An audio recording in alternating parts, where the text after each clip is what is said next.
राधे राधे महाराज जी। महाराज जी, हाँ, आपका थोड़ा सा प्रश्न ऐसा है कि ये कह रहे हैं कि मुझे 15-15 नींद की गोली लेने की नशा की आदत पड़ गई है महाराज जी। मतलब बिना बहुत उससे गलत है, रह ही नहीं बहुत पाता मैं। गलत है। और इसके चक्कर में मतलब विकलांगता तो है ही है कह रहे हैं शरीर में, बट अभी कहते हैं मैं इससे बाहर निकलना चाहता हूँ, बट 15 गोली 15-15 गोली लेते हैं। हमें लगता है साधारण आदमी ले तो कौन मर जाए। आप डॉक्टर को दिखाइए और ऐसे जीवन नष्ट मत कीजिए। खाया था लेकिन उसने कहा कि 90 दिन तक अलग रहो इससे। 90 दिन से अलग रहो, बट ये रह नहीं पा रहे उस चीज से अलग। कैसे रहें? कह रहे कि आदत पड़ गई। जमा करवाना पड़ता है, जैसे पुलिस में पड़ोगे ना अपने ड्रग सेंटर होके वगैरह, हाँ वहां पे जाए तो ये सुधर सकता है, क्योंकि हमारे जम्मू कश्मीर में है ना ड्रग सेंटर, हाँ बैन आगे जो 24 घंटे टीके शीके लगा के रहते हैं ना, फिर उनको चिट्टे वाले हो गए, फिर उनको जमा करवाना पड़ता है उधर से। इनके घर वाले थोड़ी सपोर्ट करें फिर। हाँ, ये क्योंकि अब हमारे पास तो इसकी दवा होता है, हमारे पास तो इसकी दवा है, लेकिन आप गोली कैसे छोड़ दो, क्योंकि उसको डोज चाहिए।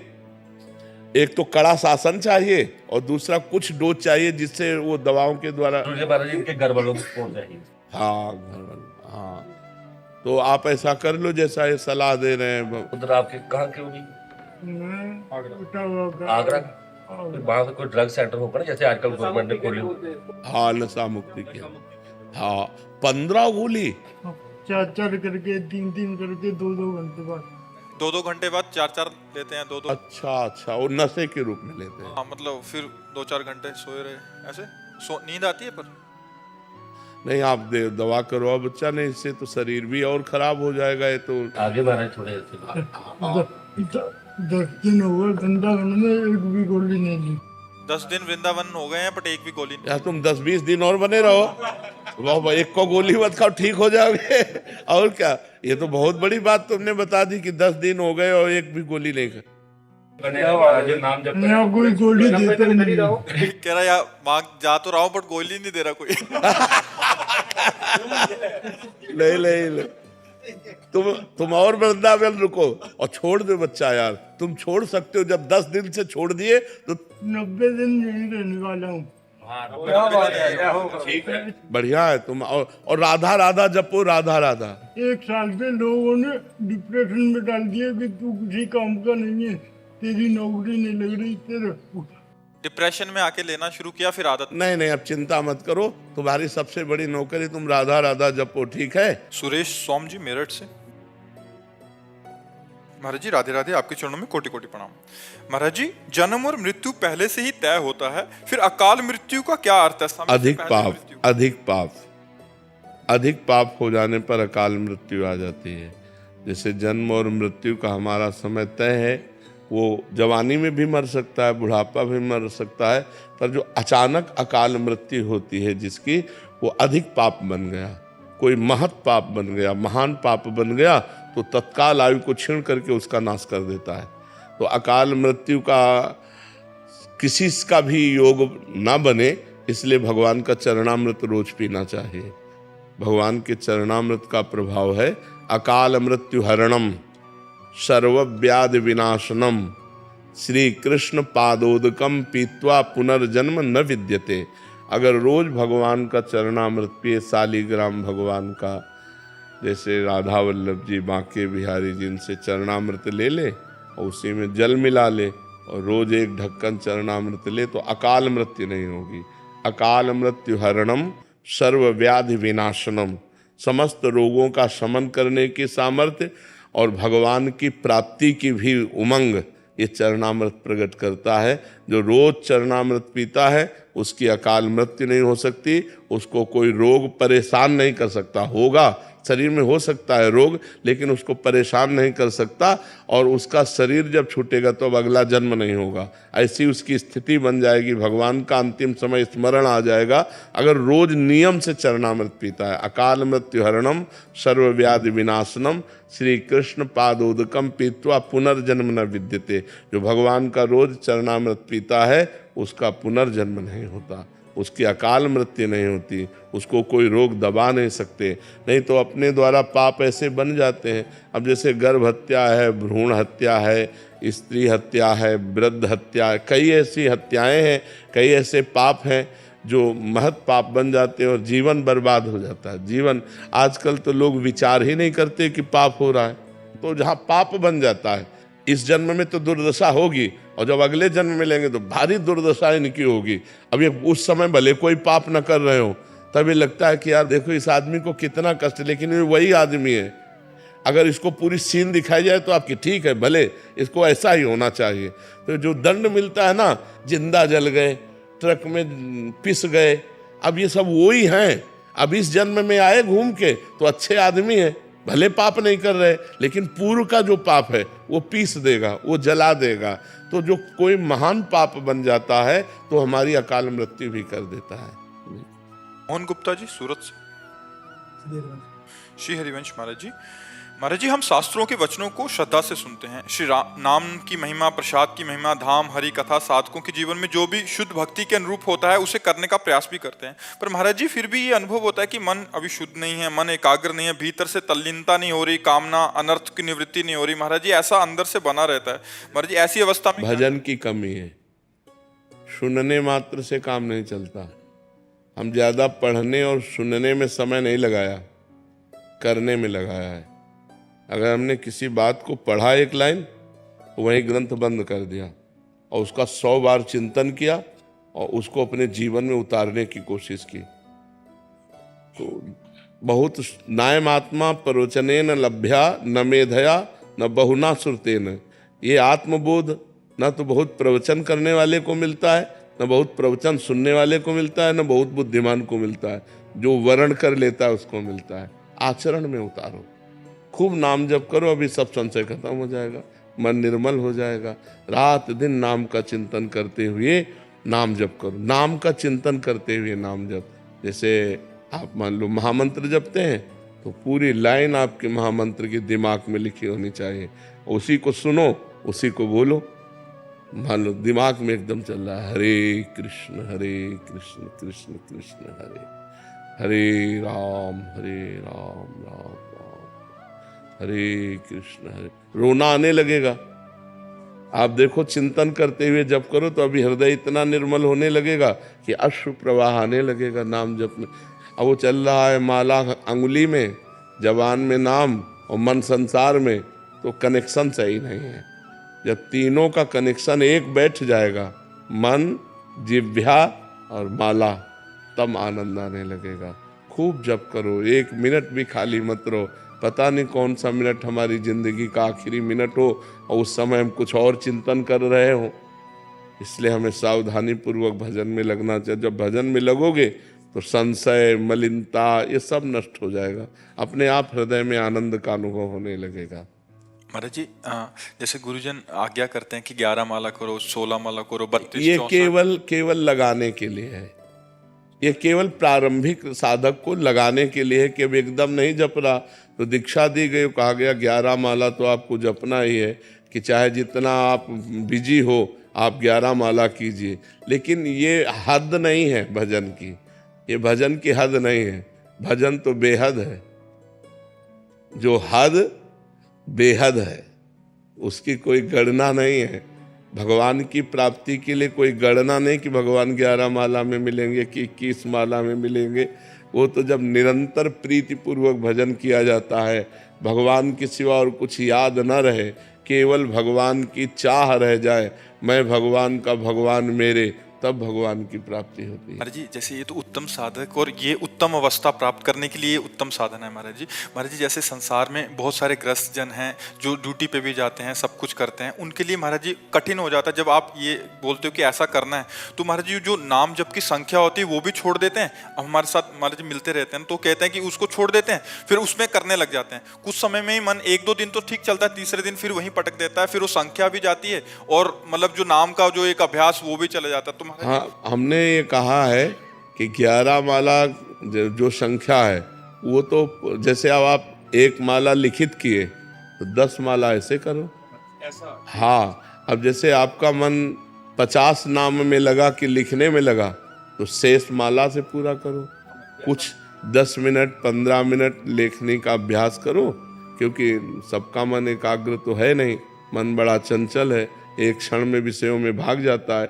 यदि हम एकाग्रता पूर्वक 10 मिनट अभ्यास करें और शेष अपनी संख्या पूरी करें और रोज बढ़ाते चले जाएं, मान लो क्रम से महीना 15 दिन 10 मिनट चले, फिर हम 15 मिनट चलने लगे, फिर 20 मिनट चलने लगे, पर हमारी संख्या पूरी 11 की होनी चाहिए। कि महाराज जी कोई 6 महीने से जुड़ा है, कोई साल से जुड़ा है, तो सिद्धावस्था वाली बात करने लग जाते हैं कि अभी वो भी जाता है, कुछ दिन बाद वो कहते हैं कि बाबा नाम भी छूट गया। हाँ, नहीं, नियम तो पूरा ही करना चाहिए, शेष समय में ये कर लेना चाहिए। जैसे 1 माला ध्यान पूर्वक कर लिया और 10 माला गणना पूर्वक कर लिया तो गुरु आज्ञा का पालन हो गया।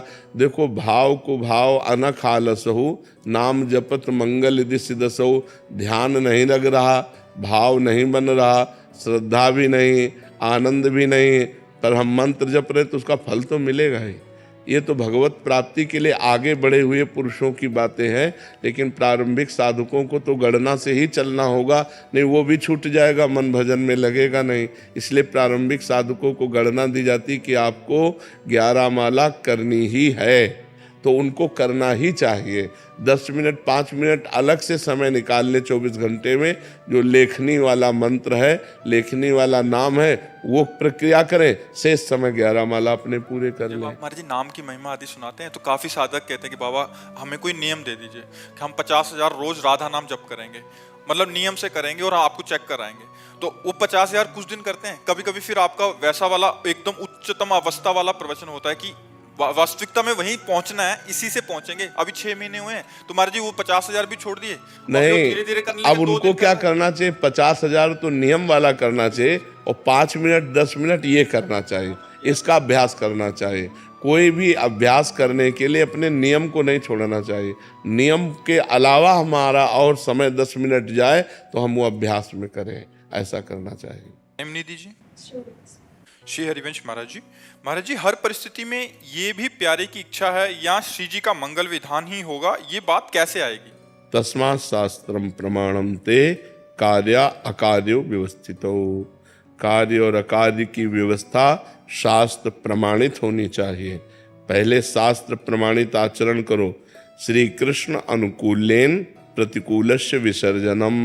भगवान के अनुकूल आचरण करो, प्रतिकूल का त्याग करो और भजन करो, सत्संग सुनो, शास्त्र स्वाध्याय करो। जब अहम गलित हो जाता है तब ये होता है कि जो हो रहा है वो भगवान की इच्छा से हो रहा है, मैं कहीं करता नहीं हूँ, भगवान की इच्छा। जब तक अहम है तब तक अपनी वासनाओं के खेल को कहीं भगवान की इच्छा ना समझ ले। नहीं तो भगवान की इच्छा से नरक भी बना है, भगवान की इच्छा से रोग भी है, भगवान की इच्छा से कानून भी है। फिर आपको दंड मिलेगा तो कहोगे हमको तो दुख मिल रहा है, हमको तो कष्ट मिल रहा है, वो भी तो भगवान की इच्छा से ही रचा गया है। तो हमें चाहिए कि शास्त्र के अनुसार चलें, भगवान के प्रतिकूल आचरणों का त्याग कर दें, खूब सत्संग सुने, शास्त्र स्वाध्याय करें, नाम जप करें। और जब अहंकार गलित हो जाता है तब ये दिखाई देता है कि भगवान की इच्छा से सब हो रहा है। हर इच्छा भावी बलवाना, हृदय विचारत सम्म सुजाना। हर इच्छा का प्रबल खेल हो रहा है, कहीं पालन हो रहा है, कहीं सृजन हो रहा है, कहीं विनाश हो रहा है, ये भगवान की इच्छा से हो रहा है। वो निरपेक्ष महापुरुष भगवान की लीला का दर्शन करते हुए कभी किसी भी स्थिति में अशांत नहीं होता, उद्विग्न नहीं होता, चिंतित नहीं होता, शोकित नहीं होता। तब हम जान पाएंगे कि भगवान की इच्छा। अभी लोग मनमानी आचरण करते हैं और कह देते हैं भगवान की इच्छा के बिना पत्ता नहीं हिलेगा, तो फिर और भी कुछ है भगवान की इच्छा से, नरक है, दंड है, रोग है, कानून है, तो फिर भोगना पड़ेगा। अरविंद गुप्ता जी, राधे राधे। राधे राधे महाराज जी, आपके चरणों में कोटि कोटि प्रणाम। महाराज जी मेरा एक प्रश्न है कि मुझे अपने स्वर्गीय माता पिता की निरंतर याद आती है तथा मन विचलित रहता है। महाराज जी कृपया मुझे मार्ग दिखाएं। उनके कल्याण के लिए श्रीमद् भागवत सप्ताह करवाओ संस्कृत से और उनको प्रदान कर दो। जब उनका कल्याण हो जाएगा तो फिर आपको याद नहीं सताएगी। आपका कर्तव्य है तो संस्कृत के विद्वान ब्राह्मण से 7 दिन में पूरी भागवत का पाठ कराओ और उसको तृप्त करो, दक्षिणा भोजन वस्त्र आदि दे करके, और वो सब पुण्य अपने माता पिता को समर्पित कर दो। तो उसके प्रभाव से जब उनका कल्याण होगा फिर तुम्हारा स्मृति आना ये भी चला जाएगा। उनका कल्याण होना अनिवार्य है, क्योंकि आप उनके पुत्र हो, वो आपके माता पिता हैं, उनके कल्याण के लिए आप ऐसा करो। कोई विद्वान ब्राह्मण देखकर जो बेईमानी ना करे। बेईमानी का होता है ना कि आपको तो पता नहीं कितने अध्याय छोड़ दिए, कितने अध्याय कर लिए। ईमानदारी से पूरा साप्ताहिक श्रीमद् भागवत का पाठ करें और अच्छी दक्षिणा दीजिए उसको, भोजन वस्त्र आदि दीजिए। 7 दिन बैठाल करके, चाहे आप ही सुनिए या किसी को आपको समय ना हो तो घर के किसी एक सदस्य को श्रोता बना दीजिए और वो पूरा संकल्प करके माता पिता को दे दे। तो इससे उनका कल्याण हो जाएगा और आपको शांति प्राप्त हो जाएगी। मोहित जी मथुरा से। श्री हरिवंश महाराज जी एक बात कुछ दिनों से परेशान कर रही है कि मृत्यु सत्य है, और इस बात को आपने अपने सत्संग और एकांतिक वार्तालाप में भी काफी बार बताया है कि पता नहीं कौन सा पल आखिरी हो। महाराज जी आपसे बहुत प्रेम करते हैं, बहुत शिष्य परिकर भी करते हैं, और सच में वो पल देखना ही नहीं चाहते। आपके बिना कोई भी गति नहीं है महाराज जी। जब रात्रि में आपके दर्शन नहीं होते तो परिकर बोलते हैं पर वो तो सत्य है, मृत्यु तो सत्य है। रात दिन हम तैयारी में लगे रहते हैं मृत्यु की, रात दिन तैयार रहते हैं, हर मिनट तैयार रहते हैं, हर सेकंड तैयार रहते हैं। हम हर सेकंड तैयार रहते हैं, किसी भी सेकंड मृत्यु आ जाए तो हम बिल्कुल तैयारी फिट किए हुए बैठे हैं, हर समय तन्मय रहते हैं कि कभी भी मृत्यु आ जाए। कोई सेकंड ऐसा खाली नहीं होना चाहिए जिसमें परमात्मा का चिंतन न हो और हमारा शरीर छूट जाए, ऐसा नहीं होना चाहिए। हम इसीलिए उत्तर दे रहे हैं, लेकिन हम तैयार बैठे हैं उत्तर देते हुए कि पता नहीं अगला शब्द हम बोल पावे कि ना बोल पावे। वो भगवान में हर समय राधा राधा राधा उत्तर बोलते हुए। और जाना तो बच्चा पड़ेगा ही, इसका नाम मृत्यु लोक है, सबको जाना पड़ता है। बुरा से बुरा आदमी भी जाता है, अच्छा से अच्छा आदमी भी जाता है। यहाँ भगवान भी अवतरित हुए तो उनको लीला संवरण करनी पड़ी, बड़े बड़े धर्मात्मा महात्मा हुए, उनको भी जाना पड़ा, तो जाना तो पड़ेगा ही। यहाँ नाम ही इसका नाम मृत्यु लोक है, यहाँ तो मरना ही पड़ेगा, चाहे हम हो चाहे आप हो या कोई भी हो। जब तक हैं तब तक उसका आनंद ले लो, नहीं उनकी आज्ञा के अनुसार जीवन चलाओ। उनकी जैसी आज्ञा रही वैसे जीवन चलावे तो वैसे ही अनुभव होगा, वैसे अनुभव होता रहेगा। जैसे हमारे सानिध्य में आप सुख ले रहे, ऐसे एकांत में यदि हमारी आज्ञा का पालन करेंगे तो आपको हमारा सानिध्य मिलता रहेगा, क्योंकि हम भगवान के हैं। और भगवान आप जब चिंतन करोगे तो यही रूप भगवान आपके दिमाग में भर देंगे, तो आपको लगेगा गुरुजी तो मेरे साथ रहते हैं, मेरे से कभी अलग ही नहीं है। प्रगट में भले दिखाई दें कि अंतर ध्यान हो गए, लेकिन वो तो हर समय हमारे साथ रहते हैं। जब आप गुरु आज्ञा का पालन करके भजन करोगे तो गुरु का सानिध्य बना रहेगा। सुधीर कुमार जी मथुरा से। राधे राधे महाराज जी। महाराज जी आपके प्रवचन देश के युवा महिला पुरुष सभी देखते और सुनते हैं, सभी में आपके प्रवचनों का काफी प्रभाव भी हो रहा है। महाराज जी युवा गलत संगत से अपने आप को सुधार रहे हैं, जिनके लिए गुरुदेव हम सभी आपका कोटि कोटि प्रणाम करते हैं। महाराज जी गुरुदेव जीवन में किस प्रकार की भक्ति भजन करें हम गृहस्थ में व्यवहार में रहते हुए, नौकरी पेशा में रहते हुए, कि हमें साक्षात प्रभु के दर्शन। हाँ, भक्ति का अलग अलग स्वरूप है। हर व्यक्ति के लिए एक जैसी भक्ति नहीं है, क्योंकि अलग अलग पोजीशन, अलग अलग कर्तव्य कर्मों में लगा हुआ है, तो उसके लिए अलग अलग भक्ति का स्वरूप है। अब जैसे आप अपनी पोस्ट पे हैं तो आपको अगर हम कहें कि आप 6 घंटा बैठकर माला चलाइए तो गलत उपदेश है। आपके लिए यही कि जब आपको रात में कभी किसी भी समय सुबह ब्रह्म मुहूर्त में भी अगर कह दे कि भाई ड्यूटी निभा के ब्रह्म मुहूर्त, तो ब्रह्म मुहूर्त में फोन आ जाएगा, आप चलिए वहां तैनात होइए, चल करके आप चल हाँ, तो आपके लिए है चलते फिरते उठते बैठते नाम जप करना।